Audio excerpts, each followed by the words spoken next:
and welcome to our special show, Save a Life. I'm Priyanshi Sharma. When it comes to heart diseases in India, the statistics speak volumes. In the last 2 decades, heart disease has become the leading cause of death in the country, with a quarter of all deaths due to various cardiovascular diseases.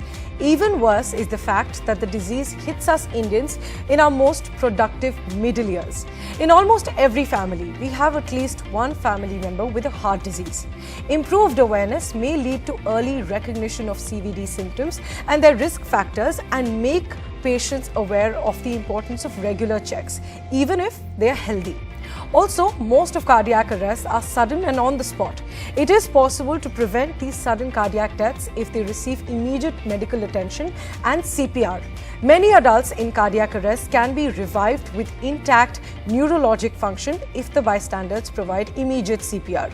Now, raising public awareness and understanding of the practical applications of CPR is an essential strategy to increase the success rate of CPRs in cardiac arrest cases. Save a Life is an initiative through which people will be made aware of the early signs and symptoms of cardiac arrest, train them on CPR and highlight the role of CPR in saving a life. It's time we take our heart health into our own hands and progress to become healthier people. Today we have with us eminent cardiologists who can help us all understand sudden cardiac deaths and the role of CPR to revive and save a life. I welcome all our guests joining us. Dr. Sunanda Priyadarshini Mohanty, who is a consultant interventional cardiologist at Amit Institute of Medical Science and Hospital in Berhampur. We also have Dr. Ashar Khan, a consultant interventional cardiologist at Healthy Heart Clinic in Nagpur. And we also have Dr. Amit Sinkar, a consultant interventional cardiologist at Sinkar Cardiac Center in Pune. Thanks very much, doctors, for joining us on this special discussion. And Dr. Sinkar, if I can first start with you. It's easy to think that all symptoms or signs of heart disease are obvious. But sometimes the first indication of heart disease is a heart attack. What are some heart disease symptoms that people often ignore? A very good afternoon to all the NDTV viewers. I agree with you, ma'am, that it's a myth that if we think that if we do not have any typical symptoms of chest pain or breathlessness, that means we may not be suffering from any heart disease. But to tell the truth, heart disease can vary from a silent symptom to a heart attack or a sudden cardiac arrest as the first symptom. But at the same time, there could be some atypical symptoms which we tend to ignore and should not be ignored. And the typical characteristic of any heart disease is heaviness or tightness, and the site may not be always the center of the chest or left side of the chest. This particular discomfort can happen even on the right side of the chest, sometimes mid-back, both the upper limbs, or sometimes even a jaw pain can also be a characteristic of heart symptom.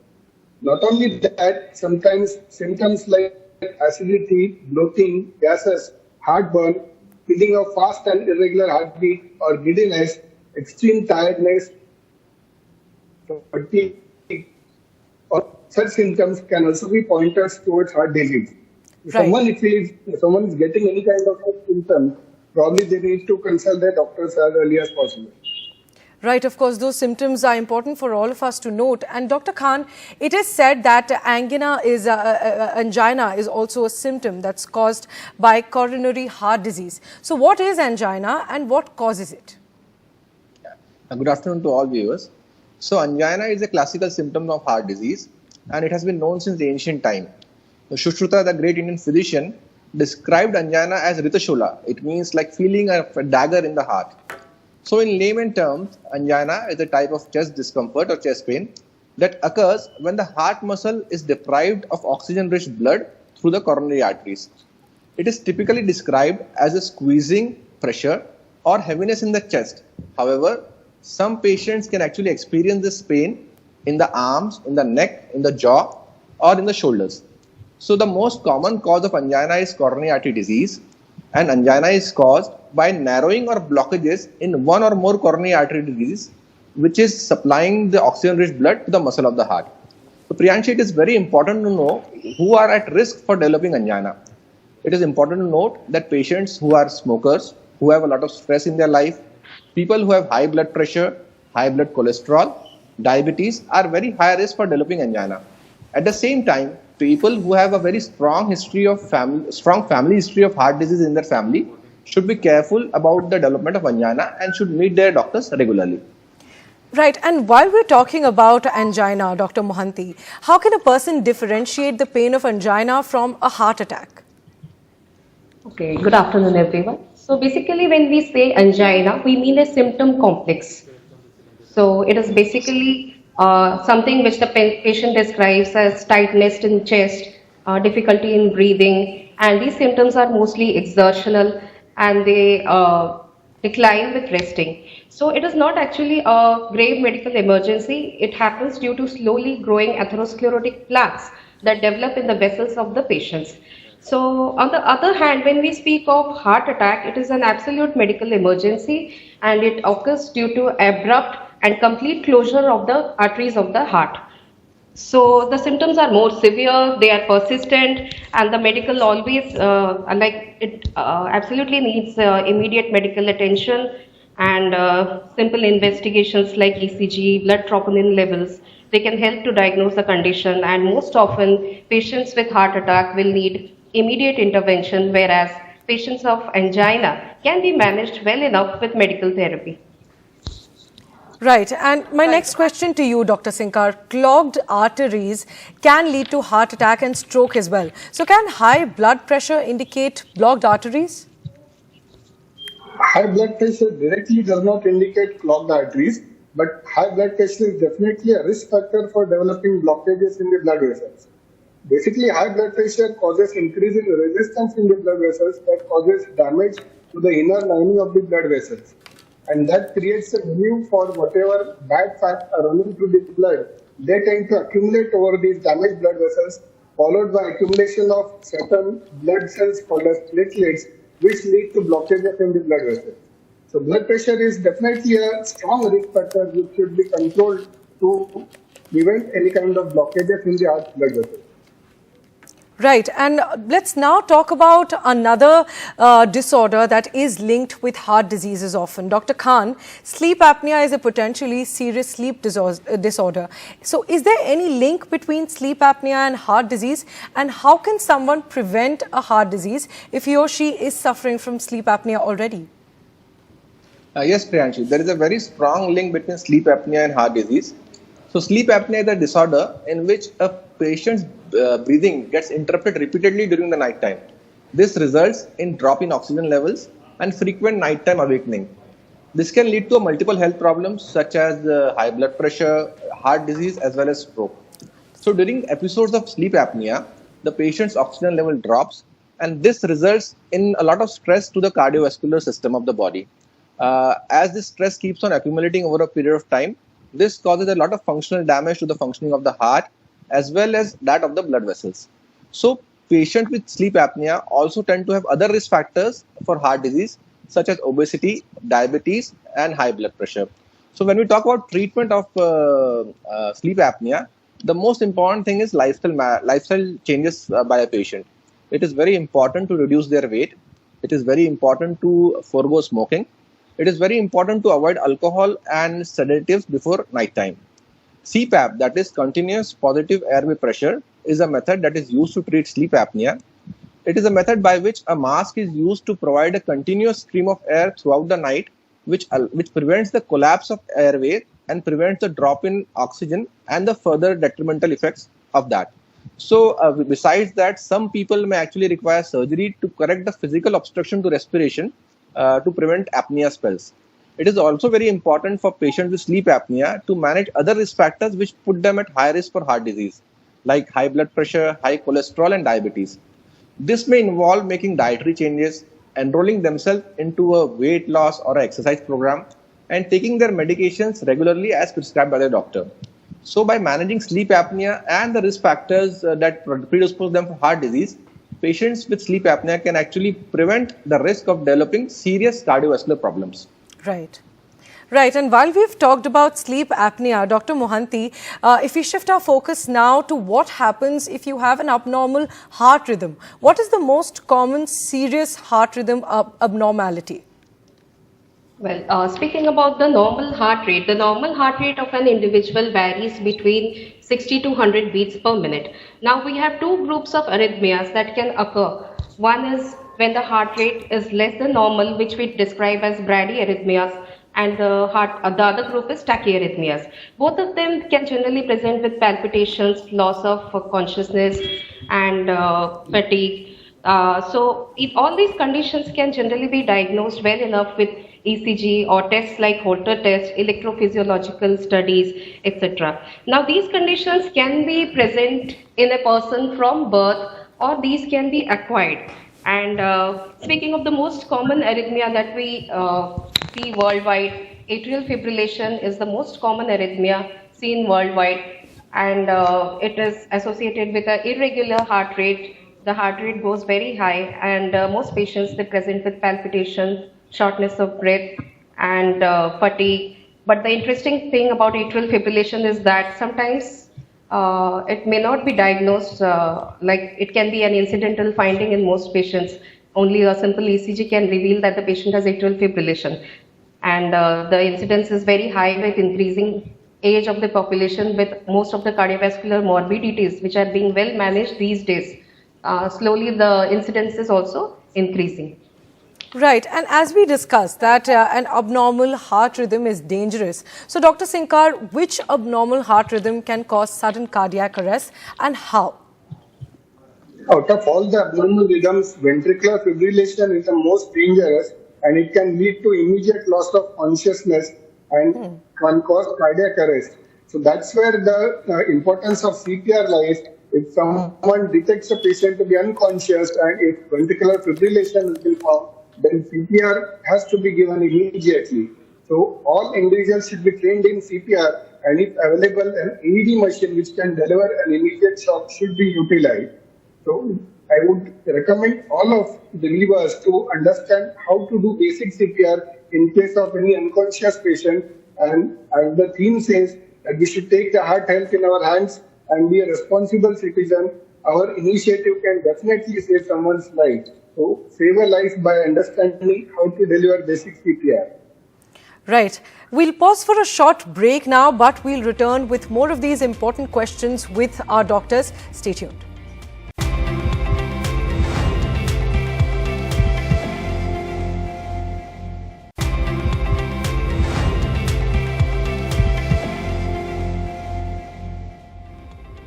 Welcome back to our special discussion in which we are focusing on cardiac arrest and means of treatment and revival. We are joined by eminent cardiologists. And Dr. Khan, if I can come to you with this question. Cardiac arrest and heart attack are now commonly seen in young people. So can CPR help to reduce the fatality rate in this? And what exactly is CPR?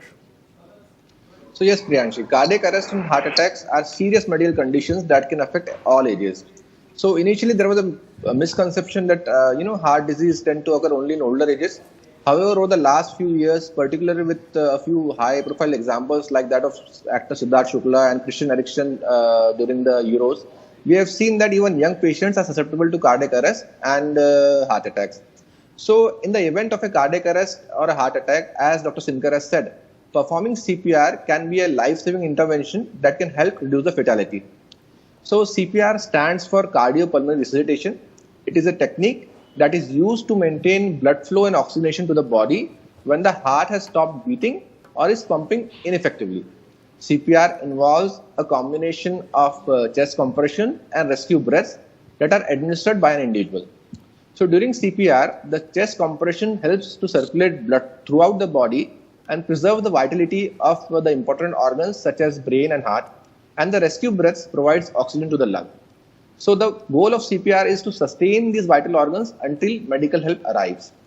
The beauty of CPR is that even a normal person can give CPR, and timely CPR can reduce the fatality rate by more than 2 to 3 times. So it is very important that the general public is educated about CPR. Also, as Dr. Sinkar has said, automated external defibrillators, which are now freely available at airports, railway stations and metro, people should be trained to use them and trained to use them confidently so that every person can actually become a lifesaver. Right, so CPR really can save somebody's life, and that's important to note for all of us. And Dr. Mohanty, when should one stop doing CPR on a person? Okay, that's a very good question. More relevantly, let's make it more relevant for the viewers because statistically speaking, more than 80% of the cardiac arrests they occur outside the hospital setup. So it is important for a normal individual to understand when to start and stop CPR. So once CPR is initiated in a person who is unconscious or has had suffered a cardiac arrest, we need to push hard and push fast in the center of the chest for at least 2 minutes. And in between, the patient needs to be assessed repeatedly. So, how do we find out if the patient needs, like, we have to stop CPR? Is basically we look for signs of return of spontaneous circulation, like there is a return in the pulse, the patient is conscious, starts breathing spontaneously, and then these are the points which can help us to decide whether to stop or continue CPR. Now, basically, if the patient is not recovered, so we need to continue CPR for at least for the time till the medical help arrives. CPR should be continued in rounds of 2 minutes, and there should be exchange of hands between two operators so that the quality of CPR given to the patient is maintained without fatiguing the operator. And it is also important to understand that certain conditions like patients who have chronic conditions, chronic heart diseases, chronic kidney patients, or malignancy patients, where the chances of recovery of the cases is very less, and CPR most of the time is futile in these cases. CPR can be stopped after a trial of 20 minutes. Right, and while we're talking about CPR as a means of revival, let's also talk about another point of concern, Dr. Sinkar. Does cholesterol accumulate right from an early age, and do people have to worry about it only after they are above 30 years of age or earlier? Nowadays, childhood obesity is becoming a major problem. So we tend to look at the healthy and chubby babies as normal. But unfortunately, this childhood obesity turns into a major metabolic syndrome as they progress into their adulthood. So the deposition of cholesterol blockages starts right from early age. Fortunately, it takes few years for clinical events to happen. But there are ways to understand whether these blockages or cholesterol deposits have already started. And the most important or the basic blood test, that's lipid profile, can tell us about the elevations of cholesterol in our body, especially in cases of familial hyperlipidemia, where there is a genetic or a familial tendency to have high blood cholesterol levels, can be detected at a very early age. And if it is found to be high, then early appropriate treatment can help in controlling these cholesterol levels, obviously preventing future blockages. So check your lipid profile regularly, and if there is obesity problem, then do consult your doctor who can help you in understanding the causes of obesity, understanding the reasons for metabolic syndrome. Also in younger age, smoking and lack of physical activity are also responsible for development of blockages in the arteries. So having a good lifestyle by way of appropriate diet, regular exercise, stopping smoking and alcohol consumption, and consulting your doctor on a regular basis, checking your lipid profile would help us in understanding the reasons for blockages as well as preventing them at an early stage. Right, of course. So those regular tests are also important to find out the problem just in time. And Dr. Khan, many people are unaware of the importance of medical and medication adherence. Could you please explain what medical adherence is and why is it critical for people with chronic illnesses? So yeah, medical adherence, or also known as compliance, is critical, particularly when we are treating chronic patients like those who have blockages, like those who have blood pressure, those who have heart failure. So it refers to a patient's ability to follow the prescribed treatment plan and take their medications as directed by the doctor. This includes taking the correct medication at the correct dose at the correct time, following the instructions which are to be followed while taking the medications, and avoiding certain food stuff, and overall following the treatment plan that has been prescribed by the doctor. So particularly in chronic cardiac illnesses such as high blood pressure, such as heart failure, it is critical that the patient is compliant and is following the treatment plan to the T. These conditions require long-term ongoing treatment with medications to manage symptoms, to prevent complications, and further reduce the risk of cardiac events such as heart attacks and stroke. So, non-adherence to medication can lead to poor control of symptoms, and which in turn can increase the risk of hospitalization, disability, and death. Additionally, if the patient fails to adhere to the prescribed medication doses, it actually is a major contributor to increasing medication-related side effects, which can further impact the patient's quality of life. Nextly, if we look at the reasons why patients do not take their medications properly, it includes forgetfulness, it includes financial constraints, it includes difficulty in managing complex medicine regimen, and it also includes concern about side effect in the patient. So the doctors and the patient, they need to sit together and find solutions so as to ensure medical compliance and adherence. These include simplifying medication regimen, providing education and support to patients, and involving the family members and caregivers in the treatment plan. Right. By improving medicine adherence, patients with chronic cardiac illnesses can improve their overall health, improve their overall quality of life, and can definitely reduce the risk of complications. Right. And my next question to you, Dr. Mohanty. In a developing country like India, anemia is very common. So is there a link between anemia and heart failure? Yes, this question is very pertinent to a developing nation like India, where the prevalence of iron deficiency anemia can be as high as 40 to 50% in the high-risk populations like adolescent females, menstruating females, and elderly population. So, anemia is actually a double-edged sword, where we can say it is both the cause and complication of heart failure. In heart failure, we have to understand that at least 7% of patients of this category, like with heart failure, they progress to develop anemia over the years of treatment. So anemia actually worsens the symptoms of heart failure, and it also increases the morbidity and mortality associated with heart failure. On the other hand, anemia can also be a cause for heart failure. It can be a cause of high output heart failure, where the patients can maintain a good cardiac output and still remain in failure. These kind of conditions are generally seen in high risk populations like females, adolescent females, and elderly age groups.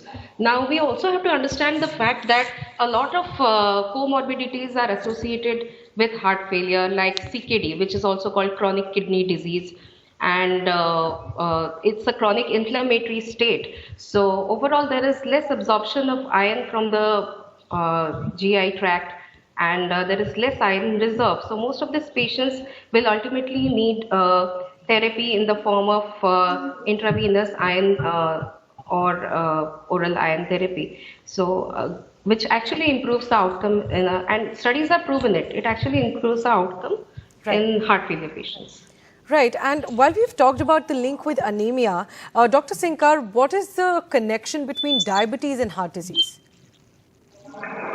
Like hypertension, diabetes can also be a silent killer and can be a very strong risk factor for developing blockages. At the same time, diabetic patients tend to have atypical symptoms of heart disease. They can also land up with silent heart attacks, and hence diabetes is considered as a heart attack equivalent.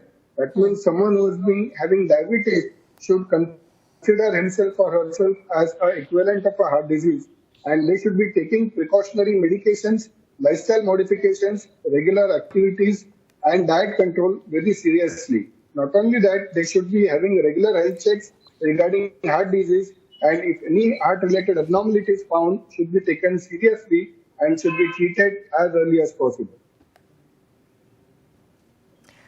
Right. Doctors, thanks very much for joining us in that discussion and answering those very crucial questions. With that, it's a wrap on this show. We hope that it helped you learn more about cardiac arrest and means of preventing it and reviving somebody. Thanks very much for watching. Goodbye.